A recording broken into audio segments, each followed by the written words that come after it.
এই সরকার দুর্নীতিকে কোথাও প্রশ্রয় দিচ্ছে না, এবং যার বিরুদ্ধে অভিযোগ হোক, আমরা এর মধ্যে আপনি শুনেছেন যে আমাদের উপদেষ্টাদের কথাও কেউ কেউ বলেছেন।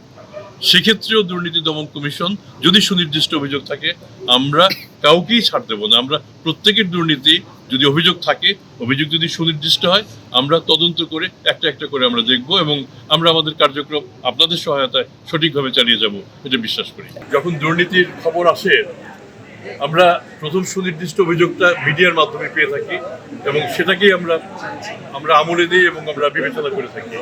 আমরা জয়পুরহাটে আমরা আমাদের এই গণশুনানিতে আমাদের উপস্থিতি আমাদের কাছে অত্যন্ত আশাব্যঞ্জক মনে হয়েছে। আমরা এখানে বিভিন্ন ধরনের দুর্নীতির যে খতিয়ান আমরা পেয়েছি, এবং এর বেশ কিছু আমরা তাৎক্ষণিকভাবে সমাধান দিতে পেরেছি।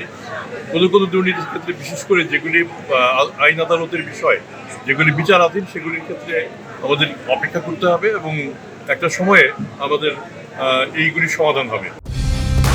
কালার এক্সপার্ট, জর্জ স্যাপ এবং মাইল্ড অন হ্যান্ডস টেকনোলজি সমৃদ্ধ অরিক্স ক্রিস্টাল ওয়াশ আপনার লন্ড্রি এক্সপার্ট। আমাদের বর্তমান যে প্রশাসন, আমি আনন্দিত যে প্রশাসনের বিরুদ্ধে, বিশেষ করে পুলিশ প্রশাসন, জেলা প্রশাসন এবং অন্যান্যদের বিরুদ্ধে সেরকম বড় ধরনের কোনো অভিযোগ নেই, এবং এখানে যে রিক্রুটমেন্টগুলি হচ্ছে, এই রিক্রুটমেন্টগুলি অত্যন্ত ভালোভাবে হচ্ছে, এবং এগুলির সাক্ষ্য আপনারা নিজেরাই দিচ্ছেন।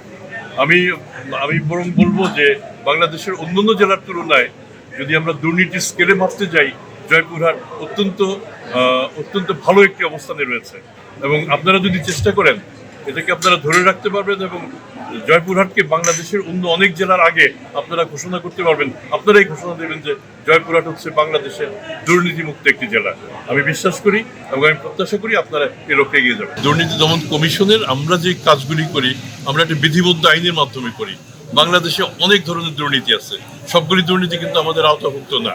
আর আরেকটা হচ্ছে তাৎক্ষণিকভাবে বিচার কিন্তু করে কোর্ট। বিচার কিন্তু দুর্নীতি দমন কমিশনের কাজ কিন্তু বিচার করা না। দুর্নীতি দমন কমিশন বিচারের জন্য একটা পদ্ধতি তৈরি করে একটা জায়গা পর্যন্ত নিয়ে যায়, তারপর সেটা কোর্টে দেয়। কাজে যদি দুর্নীতি দমন কমিশন এখনই বিচার করবে, এই প্রত্যাশা যদি আপনারা করেন, এটা বোধহয় অতিরিক্ত প্রত্যাশা হবে। আপনাদের লক্ষ্য রাখতে হবে দুর্নীতি দমন কমিশনের কার্যপরিধি কি, কার্যপরিধির বাইরে যাওয়ার আমাদের কোনো সুযোগ নেই। আমরা মামলাটা তৈরি করব, সঠিকভাবে মামলাটা যাতে আমরা কোর্টে দাখিল করতে পারি, আপনারা সেটা দিকে লক্ষ্য রাখবেন।